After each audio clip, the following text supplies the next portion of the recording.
Assalamualaikum warahmatullahi wabarakatuh. Selamat pagi semuanya. Sekarang kita sudah masuk ke bab 3 mengenai perilaku individu.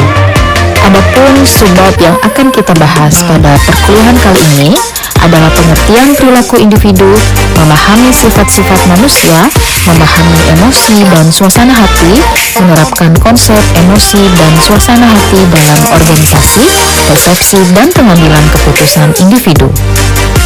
Organisasi berangkat dari sekumpulan individu yang saling berintegrasi satu sama lain, sehingga organisasi itu pun akan terbentuk oleh pengaruh dari masing-masing individu-individu yang ada di dalamnya, yaitu perilaku individu. Karena perilaku setiap individu ini dapat mempengaruhi perilaku organisasi, maka menjadi sangat penting untuk dipelajari, mengingat perilaku individu bisa dijadikan faktor pendukung dari sebuah organisasi. Ketika seseorang individu berinteraksi dengan lingkungannya, maka disitulah awal terbentuknya perilaku secara langsung. Individu mempunyai karakteristik seperti dijelaskan pada topik keragaman. Cara mengenal perilaku individu dalam organisasi dibentuk oleh karakteristik individu itu sendiri dan karakteristik organisasi. Seperti kita ketahui, manusia secara alamiah memiliki sifat yang berbeda-beda. Perbedaan itu tergambar pada prinsip yang diyakini sebagai yang tak terpisah dalam keputusan berpikir manusia. Prinsip merupakan salah satu dasar yang dipertahankan oleh manusia itu sendiri. Nah, prinsip-prinsip dasar tersebut menurut Ahdiana tahun 2011 adalah manusia berbeda perilakunya karena kemampuannya yang tidak sama. Dari kemampuanlah kita bisa mengetahui mengapa orang berbuat dan berperilaku berbeda dengan yang lain. Yang kedua, manusia mempunyai kebutuhan yang berbeda. Para ahli mengatakan bahwa manusia berperilaku karena didorong oleh serangkaian kebutuhan, sehingga menyebabkan seseorang berbuat untuk mencapainya sebagai suatu objek ataupun hasil. Ketiga, orang berpikir tentang masa depan dan membuat pilihan tentang bagaimana bertindak. Seseorang memilih suatu perilaku tertentu karena keyakinan bahwa hal tersebut dapat mengarahkannya untuk mendapatkan suatu hasil tertentu.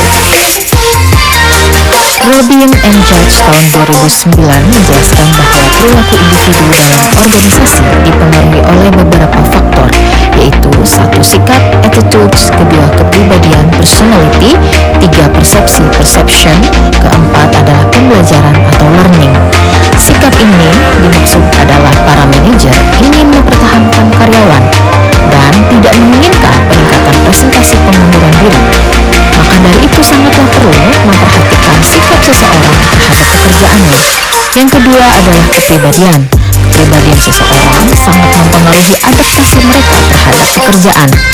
Yang ketiga adalah persepsi, yang perlu dimengerti oleh seorang manajer bahwa karyawan mereka bekerja dan bereaksi terhadap persepsi, bukan terhadap kenyataan. Yang keempat adalah pembelajaran.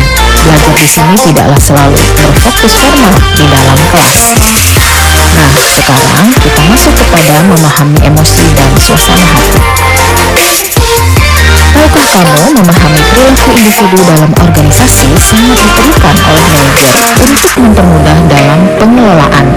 Individu pada umumnya memasuki sebuah organisasi dengan membawa sikap yang sudah berakar dalam dirinya, yang meskipun tidak permanen namun akan mempengaruhi tingkat adaptasi mereka dalam organisasi seperti emosi dan suasana hati. Dalam konteks bidang ilmu perilaku organisasi, kecerdasan emosional dianggap sebagai salah satu kualitas diri yang dibutuhkan oleh seorang pemimpin, manajemen, hingga staf pelaksana operasional organisasi.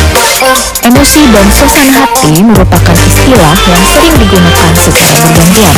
Keduanya sama-sama merupakan bentuk afek yang sebenarnya memiliki perbedaan mendasar.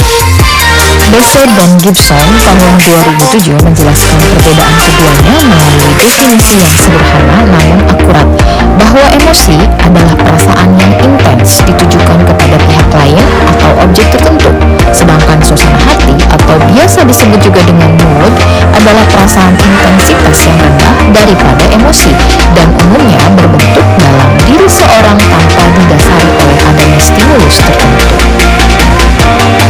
Baiklah, jika kita lihat pada bagian ini, afek merupakan berbagai jenis perasaan yang dialami seseorang seseorang yang dapat berupa emosi atau suasana hati. Nah, sebenarnya ini ada perbedaan. Emosi itu disebabkan karena hal tertentu dan durasinya hanya sebentar, serta memiliki bentuk spesifik seperti kemarahan, ketakutan, kesedihan, dan lain-lain. Dan biasanya juga diikuti dengan perubahan ekspresi pada wajah, umumnya juga diikuti dengan tindakan. Sedangkan suasana hati atau mood itu penyebab pasti kemunculannya sulit sekali untuk diketahui. Durasinya juga lebih lama ya daripada emosi, bisa beberapa jam hingga hitungan hari. Nah, suasana hati itu adalah bersifat umum dan dapat berupa suasana hati yang positif ataupun juga bisa negatif, yang terbentuk oleh beragam jenis emosi. Nah, umumnya tidak diikuti perubahan ekspresi wajah seperti pada emosi, serta bersifat kognitif. Seperti yang kita ketahui, emosi maupun suasana hati bisa dikembalikan dan diarahkan kepada hal yang positif. Organisasi harus bisa menangkap peluang hal positif tersebut dan meminimalisir hal yang akan berdampak negatif. Dengan pengelolaan yang baik dari organisasi, maka bisa membawa situasi di lingkungan organisasi atau pekerjaan itu menjadi terkendali dan terarah, yang mendukung profesionalitas dalam bekerja. Ya, bisa dibilang bahwa untuk mencapainya, seseorang itu harus mempunyai kecerdasan emosional atau emotional intelligence.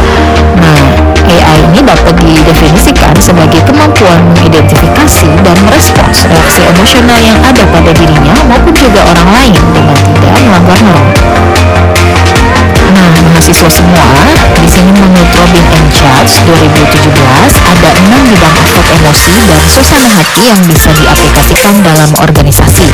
Seperti terlihat pada layar Anda, di sini ada bidang pertama, seleksi karyawan baru. Nah, di sini seleksi karyawan baru dengan mengaplikasikan konsep pengelolaan afek ke dalam bidang ini memungkinkan organisasi untuk dapat memperoleh karyawan baru yang tidak hanya memenuhi kualifikasi terkait dengan aspek kecerdasan intelektual, namun juga dengan keadaan emosi yang stabil. Nah, kemudian bidang kedua adalah dalam hal pengambilan keputusan strategis dalam organisasi.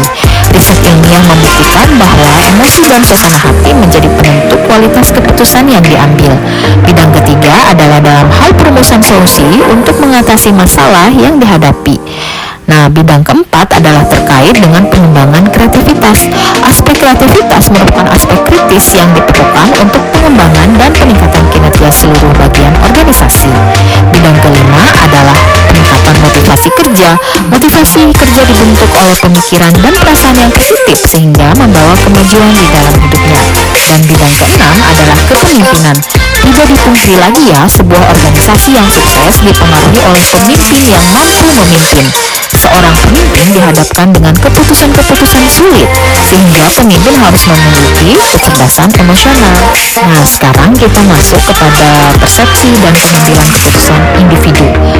Berbicara mengenai kepemimpinan, nah di sini akan sangat bersinggungan dengan pengambilan keputusan.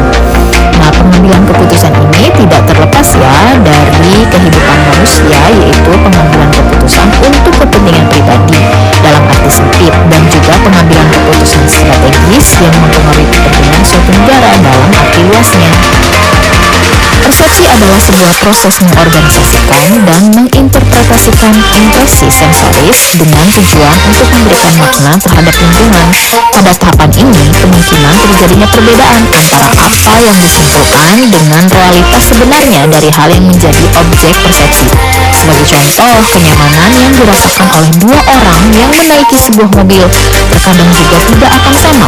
Hal ini merupakan sesuatu yang wajar karena setiap orang memiliki tingkat sensitivitas yang berbeda-beda, ketajaman indera yang berbeda, serta interpretasi yang memungkinkan juga berbeda-beda. Nah, seperti yang ada pada gambar di sini adalah gambar persepsi sebagai proses, di mana persepsi di sini akan mengumpulkan informasi, kemudian pengorganisasian informasi, lalu interpretasi informasi, lalu pengumpulan informasi di sini nanti akan merujuk kepada pelaksanaan fungsi indera. Fungsi indera itu di mana ada penglihatan, penciuman, rasa, raba, dan juga pendengar. Nah, sedangkan untuk interpretasi informasi di sini nanti akan ada kesimpulan dan juga nanti bisa ada penilaian terhadap suatu objek tertentu. Masalahkah kamu persepsi juga muncul karena dipengaruhi oleh beragam faktor yang secara garis besar dapat digolongkan menjadi 3, yaitu faktor situasi, kemudian faktor ada penerima, dan juga faktor pada objek persepsi. Nah, faktor dalam situasi ini misalnya adalah waktu, juga kondisi kerja dan kondisi sosial. Lalu faktor pada penerima ini biasanya dipengaruhi oleh sikap, motif, minat, pengalaman, serta ekspektasi. Lalu ada faktor pada objek, ini dipengaruhi oleh kebaruan, gerakan, suara, ukuran, latar belakang, kedekatan, dan kesamaan.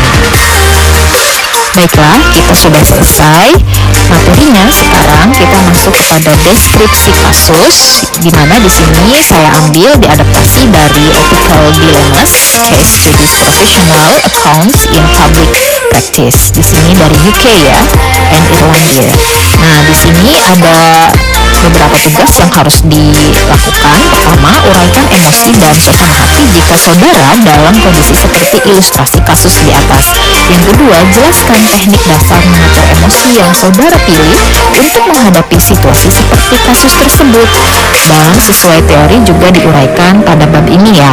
Kemudian ketiga, apa upaya yang saudara lakukan dalam menghadapi keadaan ini tanpa merusak reputasi saudara. Seperti biasa, nanti jawabnya yaitu di Telegram ya.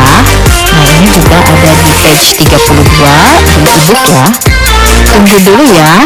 Sebelum mengerjakan tugasnya, kita lihat video yang satu ini. Kemudian Anda silahkan menganalisis pendapat Anda sendiri atau mungkin persepsi Anda sendiri. Silahkan dikerjakan di Telegram ya. Terima kasih. Assalamualaikum warahmatullahi wabarakatuh. If you need a good job today, you need to go to college. But who can afford college? Did you know that 93% of the world does not have a college degree? 93%! That is ridiculous. That's why at NAS, we don't require college degrees. Did you go to college? No, I didn't. Please tell me you went to college. No, I didn't. No. For many people in the world, college as we know it is either too expensive, too slow, or too difficult. Yet, most people are smart, self-driven, and self-educated. They are potential employees every company would dream of. It is time we forget the degree and focus on the education wherever it may be. Because universities are no longer the only place to get an education. That's 1 minute. See you tomorrow.